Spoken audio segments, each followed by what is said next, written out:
When you compress your eating into a single focused window, a protocol often called OMAD or 1 meal a day, you aren't starving, you are flipping a switch that most modern humans have never touched. Imagine a warehouse where delivery trucks never stop arriving. The manager is screaming, boxes are piling up, blocking the exits, and the roof is leaking because no one has time to fix it. This isn't just a metaphor, this is your body on 3 meals a day. Now imagine what happens when you finally lock the doors and stop the trucks. For the first time in years, the cleaning crew comes out. Today we are looking strictly at the physiology of what happens when you stop eating. We're going to walk through the 23-hour timeline hour by hour so you can understand exactly why waiting for that one meal might be the single most powerful decision you make for your health. Let's start the clock. First hour 0 to 4. The clock starts the moment you put down your fork from your last meal. For the first 4 hours you are physically full. Your system is flooded with energy, your stomach is churning, breaking down proteins into amino acids and turning carbohydrates into glucose. This enters your bloodstream and your pancreas responds by releasing insulin. Insulin is the key player here. You need to think of insulin as a one-way valve. When insulin is high, energy flows into your cells.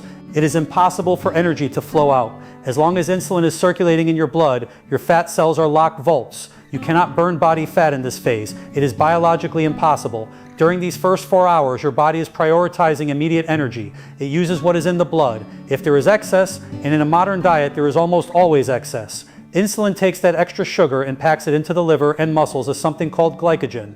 Think of glycogen as your wallet. It's easy cash, accessible but limited. You feel fine here. This is normal, but nothing special has happened yet. Hours 4 to 12. Now we move into the zone where most people give up. Around hour 6 or 8, your blood sugar begins to normalize. The massive influx of energy from your meal is gone. The warehouse is quiet. The insulin, that busy manager, starts to clock out. This is where your brain sends a signal. Hey, the easy cash in the wallet is running low. This is grain, the hunger hormone, it spikes. You feel that rumble in your stomach. You might feel a little irritable. This is the moment most people mistake for starvation. They think, oh no, I'm shaky, I need to eat. But you aren't starving, you are just addicted to the easy fuel. Your body is like a car that has only ever run on high-octane gasoline, and now it's being asked to switch to the backup battery. It stutters. If you push through this, a fascinating shift occurs.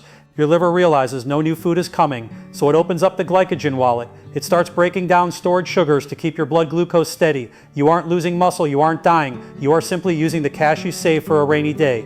Now entering 12 hour. At this stage, your glycogen stores that easy cash are dropping to critical lows. Now the body has a choice. It can shut down or it can unlock the vault. Since you are a survival machine designed to hunt for days without food, your body unlocks the vault. Insulin drops to its lowest baseline level. This is the signal your biochemistry has been waiting for. With insulin out of the way, the enzyme hormone-sensitive lipase activates. This enzyme is the key that unlocks your fat cells. For the first time in perhaps days or weeks, your body begins to draw energy effectively from your adipose tissue.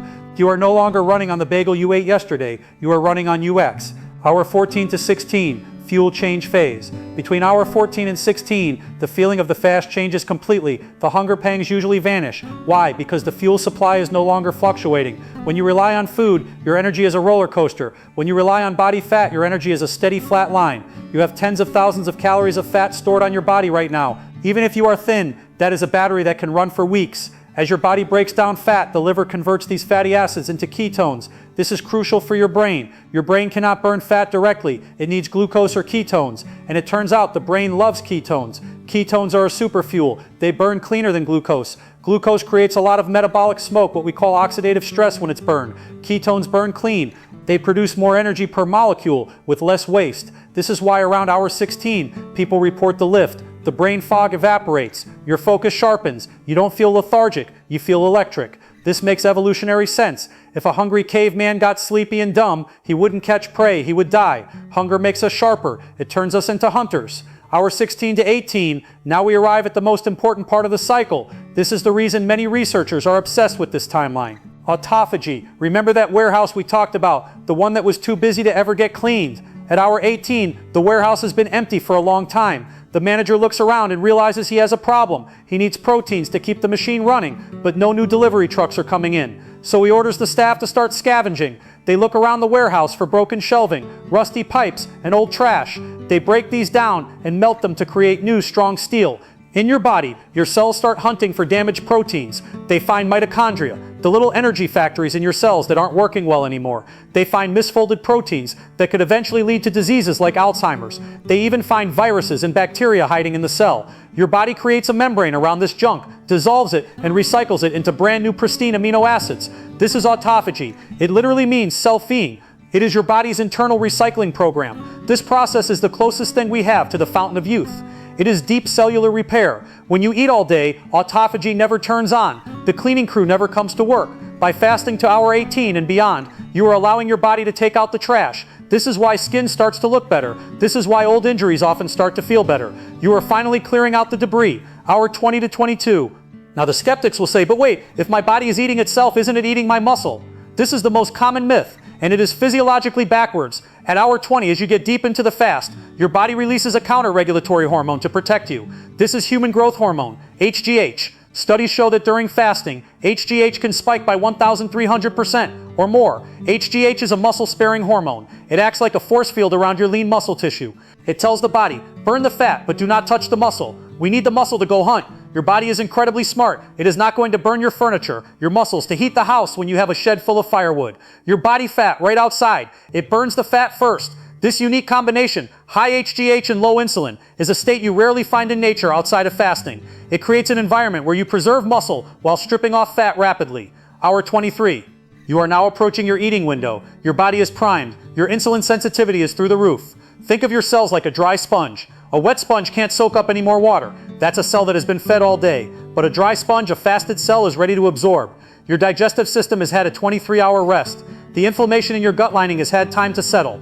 The bad bacteria in your gut, which thrive on constant sugar, have been starved back, while the resilient good bacteria remain. You are running on pure fat. Your brain is lit up on ketones. Your cells have recycled their waste. Your growth hormone is peaking. You are not weak. You are optimized. Now the clock hits hour 23. It is time to eat. This is where many people fail. Because your body is so absorbent right now, what you put in matters twice as much.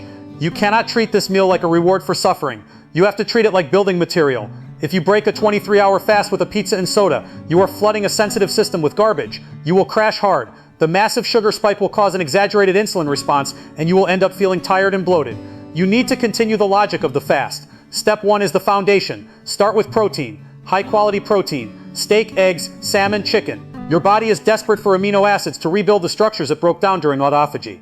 This is where the muscle repair happens. Step 2 is the energy. Add healthy fats. Avocados, olive oil, but nuts. Since your body is already in fat-burning mode, eating fat keeps that metabolic machinery running smoothly. It keeps your insulin response moderate.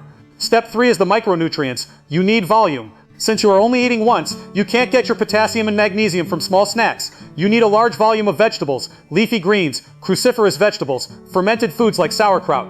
These provide the minerals that prevent cramps and fatigue. When you eat this way, nutrient-dense and high satiety, you will find something surprising. You get full fast. Your hormones, leptin, which tells you you're full, and grain, which tells you you're hungry, are finally communicating properly. You stop when you are nourished, not just when you are stuffed.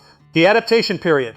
Now I want to be real with you. If you jump from 6 meals a day straight to 1 meal a day tomorrow, you are going to feel terrible. Your body needs to build the metabolic machinery to burn fat. It takes time to manufacture the enzymes. It takes time for the liver to get efficient at making ketones. This is called metabolic flexibility. For the first week, you might feel headaches. You might feel weak. This isn't because the diet is bad. It's because your body is going through withdrawal. You are dumping electrolytes. The fix is simple. Salt. When insulin drops, your kidneys release water and sodium. You need to replace it. A little pinch of sea salt in your water during the fasting window can stop the headaches instantly. Don't rush it. Push your breakfast back by 2 hours, then 4, then skip it, then push lunch back. Ease your body into the water. Don't just dive into the deep end. And fasting is a stressor on the body. For people who are already high stress, have poor sleep, or thyroid issues, fasting for 23 hours can spike cortisol, so avoid if you are already stressed. This protocol is for healthy adults. Do not attempt this if you are pregnant, nursing, have a history of eating disorders, or are taking medication for diabetes or blood pressure without consulting a doctor.